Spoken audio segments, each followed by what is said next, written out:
Good evening. I'm Ann Matusi. And I'm Joshua March. Here's what's coming up next on Panthervision. WM is taking a fresh approach to active shooter training. Make it short, make it fast, make it really hit. Why are there chains in front of the SA's office? We'll tell you about it. Your nose running out here, your eyes watering. If you think you're cold, imagine being this guy. You know about these girls, but did you know about these? Good. That's right, UWM has a tennis team. This winter has been hard on the roads, for some students more than others. It's a speed bump for wheelchairs.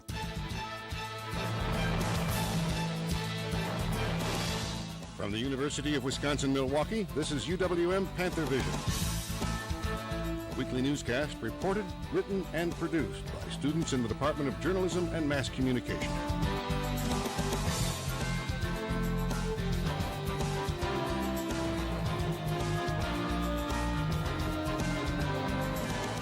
And now, the news.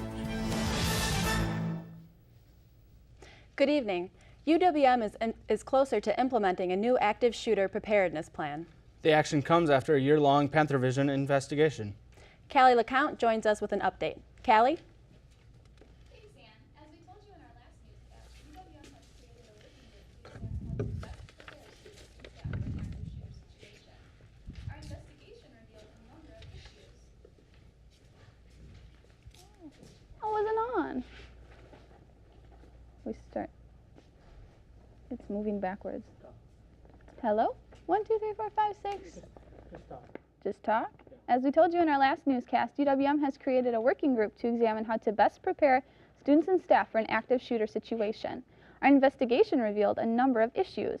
Classroom doors that can only be locked from outside, no way to make a public address announcement in all buildings simultaneously, an opt-in rather than an opt-out text alert system, no scheduled lockdown drills, and no required active shooter training for students or staff. Police Chief Michael Marzian says the working group is making progress. As far high up as we can go. No, I can assure you there'll be changes made from this report. UWM Police Chief Michael Marzian says the group faces a challenging task. Applying those best standards to this campus has taken longer than we expected because our campus is very unique. Unique in its location, unique in its construction, unique in its demographics, its makeup. While the report hasn't been finalized, Marzian says we can definitely expect changes. We're going to come out of this report with a recommendation to grab the run, hide, fight model. And the run, hide, fight model is a model of active shooter response. It's actually put forth by the FBI. Marzian says the goal is to make information immediately recognizable. When I say to you stop, drop, and roll, the first thing you think of is, well, I wasn't lit on fire. If you hear run, hide, and fight, what we want to do is tie that real closely into an active shooter on our campus. And it's easy to teach. We can do a very short training that's very meaningful, and we can get more people trained then. So guys, the committee is looking at different ways to inform students about run, hide, fight, and a couple ways they're doing it is by handing out these cute little trinkets. So we have a chapstick that actually has the words right on them. We have a whistle that's also a light, so it's super nifty that way, and a keychain that says it as well. Oh, that's nice. And they also have mouse pads like over there for your office. Basically the goal is that they want to surround students with this small saying. It can apply to any criminal situation, any kind of crime, and they just want you to remember it at all times. So that should be happening soon. Yeah, I think that's a great idea. All right, thank you, Callie. The Active Shooter Working Group consists of volunteers from across campus. Of the 13 committee members, 2 are from the police department, including Chief Marzian, and 2 from University Relations and Communications. There are also 2 students on the committee, but there are no committee members from outside the university. The UWM police have found a person they've been looking for in connection with some campus thefts. Police had distributed this security camera video. They say the suspect is on the left.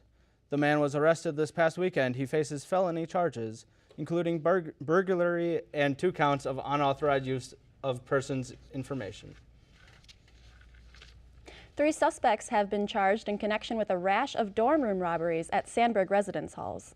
The 3 are 19-year-old Andre Dallas, 18-year-old Rendell Giles, and 17-year-old Michael Scott. They are each charged with 4 counts of burglary and 1 count of conspiracy to commit burglary. Both Dallas and Rendell are UWM students. Police were called early on Sunday morning when one of the suspect's roommates found a gun in the room. But they were going room to room at 3 o'clock in the morning on a Sunday morning, which is really late Saturday night, and they were trying doors. And they were knocking on doors and they were asking for people, hey, is Sam here? Hey, is Mike here? And if they didn't get a response, or if the residents were either out of the room or asleep, they would go into the room and remove things.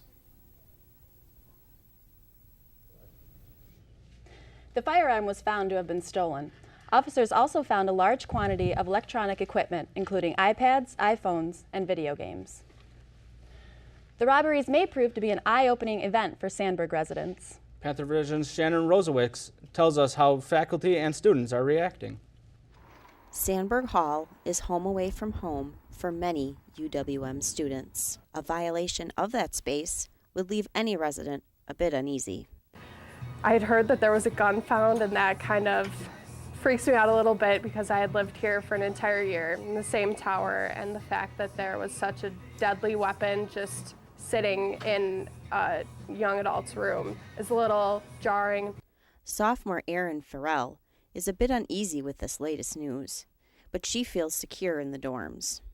Well, I feel like our security system here, with the swiping of the IDs at every door and then at every tower, has served its purpose. Frankly, I don't understand how they could have stopped it from the security standpoint. But some have questioned why police did not issue a safe alert when they found a gun lying on a bed in the dorms. Well, we use the Safe Alert text system would be a bona fide emergency on campus. That was not a bona fide emergency on campus. Finding a gun in a dorm room with nobody around would not be justification for us to put out a safety alert. That wouldn't be it. A crime spree is another reason we wouldn't. We don't do it for weather reasons. We do it for a bona fide emergency. If you get one of our safe alerts, it's going to be a real emergency. Arcetta Knutz is the Associate Director for University Housing and Assistant Dean of Students. She says she's proud of how her staff handled the situation, but reminds students they have to do their part to stay safe. Protect your space. So that's your living environment. Granted, you have a great relationship with your suite mates potentially, but you still need to take care of your space, talk to your suite mates, protect your environment. I'm Shannon Rosewicz for Panthervision. The suspects are due back in court on March 21st. Embroiled in controversy, the Student Association pushes forward during a tumultuous election season. With the voting period only a little over a month away, Panthervision's Maria Corpus gauges the temperature of the electorate. Campaigns for this year's Student Association elections are officially underway at UWM, but other than a few banners and flyers posted around the union, perhaps you wouldn't know it. I don't even know what the Student Association is, to be honest. Honestly, I don't even know who the candidates are. I mean, I had no idea there was going to be any student elections. So. Such student reactions may come as a surprise to the Student Association Board of Trustees, who have been working on greater marketing and programming to inform students about the elections and candidates. We're more active on Facebook now. We're putting up banners around the union, doing instant messaging, and then emailing deans of students. With a little over a month until the election, Student Association Board of Trustees Vice Chair Ryan Sorensen adds that it's only a matter of time before there is more conversation. The closer we get to election day, the more visible the candidates will be. More information is exactly what UWM student Rebecca Soto needs in order to cast her vote. So maybe if they gave us just a little bit more information about it, then I think we'd all be aware and we'd definitely elect somebody. After last year's Student Association results were not recognized by UWM administration, a board of trustees was put in place to reform the association. With a new constitution and soon-to-be newly elected student government, the Student Association works to move onward and upward and place last year's elections in the past. In Milwaukee, I'm Maria Corpus for Panthervision. But not everyone is happy with the new Student Association. 2 former students have filed lawsuits claiming the administration infringed upon their rights as a student-operated government. Part of their argument centers on audio secretly recorded during a meeting that included the UWM Chancellor and Vice Chancellor of Student Affairs. They say the recording proves the administration colluded with the Board of Trustees and in violation of state statutes regarding student self-governance. They also take issue with a campus-wide email announcing a referendum vote on the new essay Constitution. The email tells students to, quote, vote yes now. The chancellor signed off on the referendum, even though only 301 ballots were cast out of the nearly 25,000 students. The judge in the case ended up dismissing the lawsuit. UWM is not the only university dealing with student politics issues. The president and vice president of the UW Parkside student government are facing impeachment over a number of allegations, including mishandling of the travel budget. A Waushara County man has pleaded not guilty in connection with the heroin overdose death of a University of Wisconsin Stevens Point student. The man is accused of selling heroin to Jordan Peterson. Peterson died from an overdose of the drug. She was a senior biology major from Markesan in Green Lake County. A 19-year-old UW Whitewater student was killed in a car accident last week. Freshman Tegan Nolan lost control of her vehicle and spun onto oncoming lane where she was hit by a van. Nolan was not wearing a seatbelt and was pronounced dead at the scene. A candlelight vigil was held last night in her honor. Slick conditions, cold weather, and sickness are just a few reasons students give to skip class. But one UWM student faces different challenges getting to school. Danielle Staub has the story. Transitioning into college can be difficult, but Greek life has helped student Rena Ripley adjust. Rush Gamma Phi Beta, fall of 214. But she still faces difficulties. I can't even reach it. Sidewalks are rough and sometimes even dangerous. Last year, I fell into my chair right here because of how ridiculously bumpy the road is. And I went to the hospital and found out I had a sprained ankle, and it's just very scary to not even be able to cross the street by myself. On Wednesdays, she attends a psychology discussion on the 3rd floor of Merrill Hall. The path to the building is narrow due to construction. The ramp can be slick in conditions. These are all things she expects to have difficulty with. But what she discovered inside was a different story. And I get to the elevator and there's a note hanging on it that says, preventative maintenance, please don't use. So I couldn't go up to the 3rd floor where my class is located. Facilities worker Rick Kohler said the Merrill elevator had a loud hydraulic pump that needed to be replaced. The elevator was down for 11 days, preventing Rena from attending class. TA Michael Fitzgerald said she wasn't marked absent, but attendance wasn't her concern. Yeah, it was pretty important because we actually had an exam coming up the next week, and this is a class that is known to be very hard, especially in this major. Miscommunication and overall accessibility. It's a speed bump for wheelchairs. Has caused Rena to miss multiple classes. She leaves this message to the university. And I just wish that UWM would realize that, they should pride themselves on being diverse, and not only with, different cultures and different backgrounds, but, people with disabilities. In Milwaukee, I'm Danielle Staub with Panthervision. The Student Accessibility Center is available to UWM students to assist in educational concerns. Students with disabilities must contact in advance for any campus accommodations. When we return, we'll take you to Mexico to discover the effects of rains on ruins. And while the cold weather may have been unbearable, it might not be all bad. All this and more coming up on Panthervision. Minds can achieve anything. We make sure they get to college. Federal student aid provides more than $150 billion in grants, loans, and work-study funds to make college possible for anyone with the mind to get there. Because if given the chance, minds will do great things. Federal Student Aid, proud sponsor of the American Mind. Learn more about money for college at studentaid.gov.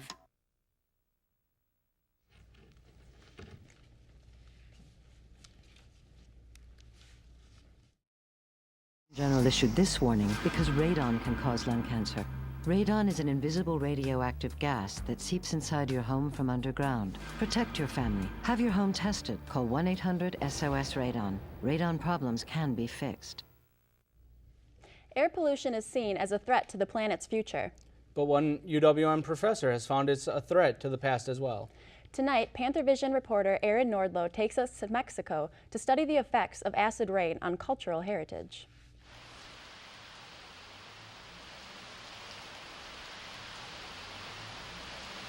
acid rain. It's harmful to plants, buildings, and contaminates water. What happens when it's destroying precious artifacts, too?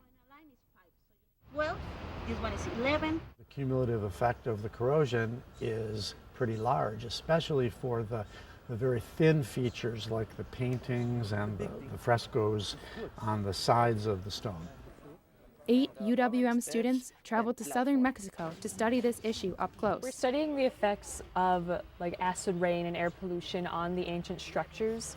Limestone corrodes slowly over time, so we're just studying the effects of that on these ancient civilizations. The pollution that comes out of the rain was often put into the air hundreds of miles away.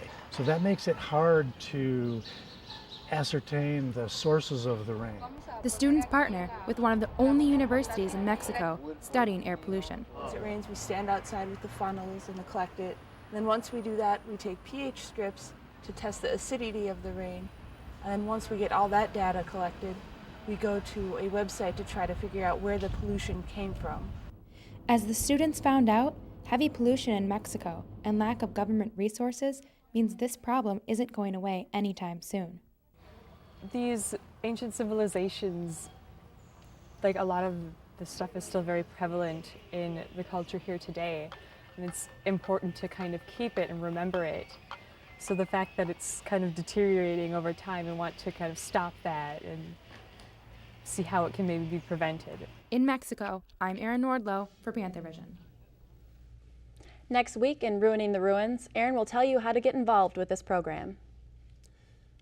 University of Wisconsin College's Chancellor Ray Cross is now president of the UW system. The UW System Board of Regents approved Cross's appointment following a nationwide search. Cross has led the UW Colleges and UW Extension since 2011. Prior to that, he served as president of Morrisville State College and president of Northwest Technical College. Cross is the UW System's 7th president, succeeding Kevin Riley, who stepped down in December. The new CEO of Microsoft is a UWM alumnus. Satya Nadella earned his master's degree in computer science from UWM in 1990 after completing his bachelor's degree in electrical engineering in India. While he was a graduate teaching assistant at a UWM, Nadella helped teach college preparatory courses to inner-city high school students. Nadella has expressed interest in possibly developing a link between UWM's School of Freshwater Sciences and the Bill and Melinda Gates Foundation's efforts in clean water research. Many students use a 2-year college as a stepping stone to admission to a 4-year program. In tonight's MATC report, Jordan Curtin looks at the possible benefits of transferring to a 4-year school. When choosing the right college, it seems that money is always a huge factor. But is it always worth it? Transfer days were held March 4th through 6th at MATC campuses. It's an opportunity for our students to visit with and interact with a number of our universities that we partner with. You could find all the big schools and even some of the ones you might not even think of. Their students check out local institutions that they can transfer their credits to. It's just a great place to meet people in today's marketplace, many of the job opportunities do require a 4-year degree. Our associate degree programs have fairly competitive salaries. Graduates earn somewhere between $45,000 and $55,000 a year. Not all of us have the luxury to pay for 4 years of school, though. It's financially easier to go here. It doesn't cost that much. It's perfect for you. A number of people who will complete very highly technical programs with us and then round out those skills with business and entrepreneurial skills from the 4-year institution. So maybe you're not always behind the curve with just an associate's degree. The moral of the story is, no matter where you do end up going to college, the education is the most important thing. Reporting for Panthervision, I'm Jordan Curtin. There are 13 4-year universities in the UW system. The deadline to submit an application for the fall semester to UW Milwaukee, as an example, is July 1st. This year's long winter has forced students to brave the cold between classes. But how do people who have to spend all day in harsh conditions feel? Stephanie Staudinger has the story.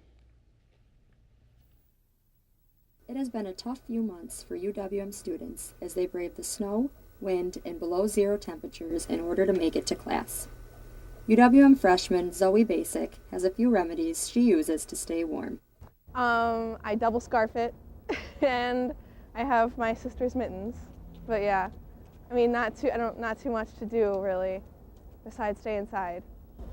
Luckily, students' exposure to the cold only comes from traveling from one class to the next. My first class is all the way in the physics building, and my other class is in Merrill, so it's like, 10 or like 6-minute walk. But can you imagine staying outside in these bitter cold conditions? That is precisely what is expected of some UWM construction workers. Your nose running out here, your eyes watering. It's tough. Your fingers and toes are froze. You gotta wear all this big clothing to stay warm, so. The 2013 to 2014 winter for Milwaukee is the 10th coldest on record, and students here saw proof of that as classes were canceled. But for the workers outside of the Kenwood Interdisciplinary Research Complex, these temperatures are part of the job description during a Wisconsin winter. This is a cold winter though. Everybody been complaining about this is the worst winter they ever had and stuff like that. Reporting from the UWM campus for Panthervision, I'm Stephanie Staudinger. This winter was the 10th coldest on record for Milwaukee. The cold weather isn't all bad news though. It's actually helpful in some ways. For the first time since 1979, Lake Michigan is nearly entirely frozen over. Why is that good news? Panthervision's Claire Chartrand has the story. Paul Rober, the Associate Dean of UW-Milwaukee's School of Freshwater Science, says this high rate of coverage could be good news. It means that the lake temperatures are not going to get nearly as warm as they have in the last few years, which means we probably won't see as much evaporation as we've had in the past few years. Cooler lake temperatures, along with the large amount of snow we've received this winter, will have a tremendous effect on the lake. There's a lot of snowpack, and so that's going to melt, and so even without any additional rainfall, even if it wasn't a wet spring, just from the snow melt, it should come up. The ice coverage is taking its toll on the shipping industry. So the container ships, for example, they can't carry nearly as much cargo as they could if lake levels were higher. Cargo ships have to travel with icebreaker assistance to get around the lake. Even with the aid, ships are slow going. The rising water level is good news for the lake, but Professor Rober expresses a deeper concern for the environment and how it is affecting our city. About 167 inland lakes around the world were having the same kind of behavior. So it's not unique, and it's clearly a global climate signal. And it's so amplified, it's so much larger in terms of the water temperature than what you're seeing in the air. Water temperatures and evaporation levels are key indicators to the serious side effects of global warming. Rober stresses the importance of using natural gas whenever possible and will hopefully see some long-term improvements in the world's water systems. For Panthervision, I'm Claire Chartrand. Some experts say the lake level could increase as much as a foot this summer. James Ashcroft joins us with a look at our weather. Hi guys. Hey, how's it going? It's good. March 10th, but I think it's safe to say spring is upon us. So let's take a sneak peek at the forecast for the weekend just to get you in a better mood for what's going to come up. As you can see, there'll be a few warmer temperatures and the sun will be out. But let's go on to today. And as you can see, that there is going to be sunny, highs of 50, beautiful weather, low of 30, 10% chance of rain, but I think there's enough water on the floor right now, so go out there, enjoy it, splash around in the puddles if you want. Looking forward to tonight. We'll see that the lows even, there's going to be overnight, there was 27 up in Rhinelander, 34 in Eau Claire, 30 down here in Milwaukee in our state capital, 43, but hopefully all that's behind us now as we go on to the highs, which are going to be seen at 52 in Green Bay, nice and warm up there, Madison as well, 52. But of course, where we are, Milwaukee, 50, take advantage of this weather. Looking across into tomorrow, we'll see that there is going to be a chance of partly cloudy, highs of 32, not as warm, so make the most of today. Lower 19, but with the wind coming in off the lake, 18 miles per hour, bundle up, maybe still wear a hat. Wednesday, mostly cloudy, highs of 25, that's the downer, hump day. Lows of 10, wind at 13 miles per hour, shouldn't be too bad. As we look forward into the rest of the weekend, though, we should be able to see that, sun on Thursday, showers mixed with sun on Friday and Saturday, which is going to hopefully give us a good Sunday of sun, which will lead into St. Patrick's Day, where you'll see a rainbow and hopefully a pot of gold. That sounds good, James. Thank you. Sounds like it's fun this evening. Thanks, guys. UWM Panthervision is being honored once again. The Wisconsin Broadcasters Association held their 2014 Student Awards for Excellence earlier this month. Panthervision brought home a total of 4 awards, including Best Newscast. In fact, Panthervision took both first and second prize in the Best News category. Panthervision reporters were also honored for Best Series for our active shooter preparedness coverage, as well as Best Sports Story. Panthervision could not run smoothly without the technical direction of the students at MATC. But that's not all they do. MATC reporter Ben Hanser has the story. Every year, the second-year video production students at MATC develop, create, and produce a live 26-minute TV show that airs on television. You can choose whatever topic you want. It could be a late-night show, it could be a comedy show, you could use puppets. Basically, yeah, it's just a very, very time-consuming, intense project. My show is a hybrid of the Daily Show and a video game show, and I wanted to put it together because that's a show that I want to see, and I wanted to create a show that my friends want to watch. The workshop series presents the students with several opportunities to get experience with running a studio show. The Student Workshop series really prepares you for, just in general, if you want to actually pursue this as a career in terms of, let's say you want to be a director, this is a huge and great opportunity for you to get that experience, because you do have to tell 10 to 15 to 20 people what to do, how to delegate the work, and it's just insanely huge for, experience. Students also learned some valuable lessons and also got an idea as what not to do. It was kind of difficult to do it all together, but I got it done, and I'm happy how it turned out. Reporting for MATC and Panthervision, I'm Ben Hanser. Coming up next, it's March Madness time. We'll tell you whether the men's basketball team has a chance. And we'll introduce you to the ladies of the UWM tennis team. That and more when Panthervision returns.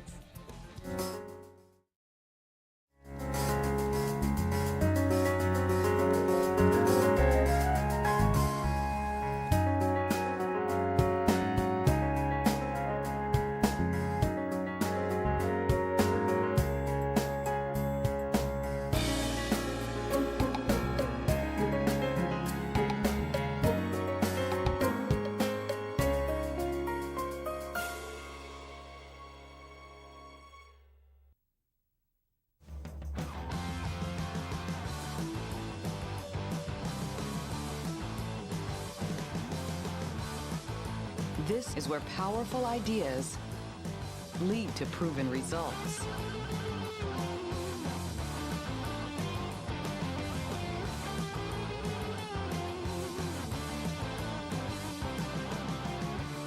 This is where you belong.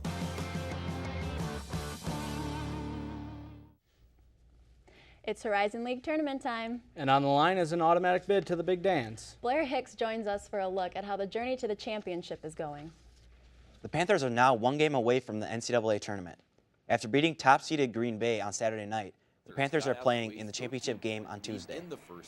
Panthers guard Jordan Aaron had 28 points and forward Matt Tybee added another 15 as they beat the Phoenix 73-66 in an overtime thriller. Aaron tied the game on UWM's final possession of regulation, which sent the game to overtime. The Panthers now take on Wright State for the tournament championship. The game tips off at 6 p.m. Tuesday night and can be seen on ESPN. The UWM women's basketball team received the 7th seed in the Horizon League tournament. Their tournament begins tonight. They'll also play Wright State in Dayton. The UWM swimming and dive teams put on a big performance at the Horizon League championships. The women's team finished second, while the men's finished fourth. Milwaukee finished with numerous individual awards. Olympic-level prospect Emily McClellan was named Swimmer of the Meet and Athlete of the Year for the 4th consecutive year. Freshman Natalie Johnson earned Horizon League Newcomer of the Year. For the men, junior KJ Hagar won Diver of the Meet, and Coach Todd Hill was named Diving Coach of the Year. Both have won their respective awards for the 2nd straight year. UWM women's soccer team alum Sarah Hagan is making news once again. The soccer star finally got the chance to play on the United States women's national team. Hagan was called up to try out last year, and after a nerve-wracking wait, it was announced that Hagan made the team. She played her first match earlier this month against Sweden. The U.S. lost 0-1. Coming off a dominant performance against Green Bay, the UWM tennis team is hoping to use this momentum to extend their 2-game winning streak. Andrea Romero reports on a team that is mostly brand new and is hoping their new bond will help them succeed.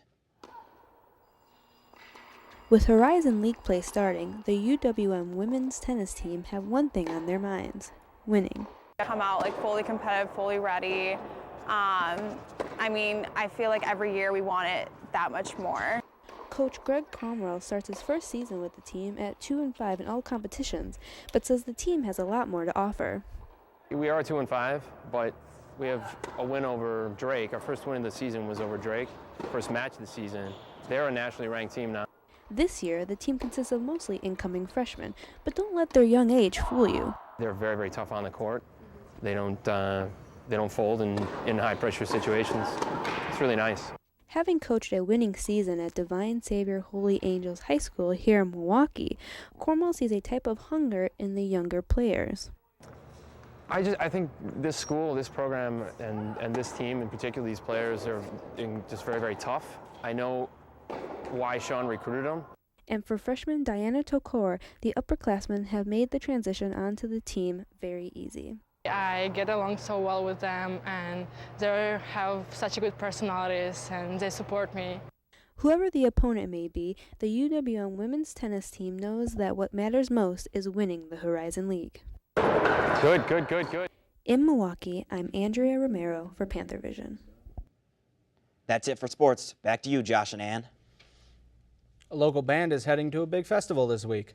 As Kyle Zittel reports, it's sometimes a juggling act between classes and being part of a rising local band. The sound of music flows through the home of UWM student Joe Tomchek.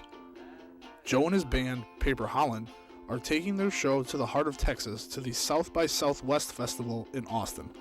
Yeah, we're really excited about it, and we're kind of scrambling just to figure out how to really take advantage of this, because there's so many opportunities. There's so much networking that you can do there, and that's what the whole thing is, really.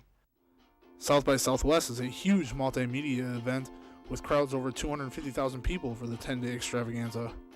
Joe also has school to juggle with, the preparation of being on the biggest stage the band has ever been on. Yeah, there's definitely times where I come home from school and I would like to do nothing, but I would also like to just sit around and play music and work on something that I've been putting off musically, and but then there's homework. As the beat goes on for Paper Holland, the sky is the limit, and Joe hopes that it's full of diamonds, like the Beatles said it would. In Bayview, I'm Kyle Zittel for Panthervision. The South by Southwest Music Festival runs through March 16th. Thank you for tuning in for tonight's edition of Panthervision. You can watch us on Time Warner Channel 14 and AT&T UVerse Channel 99 at 5 o'clock on Wednesdays and Fridays. Have a great week.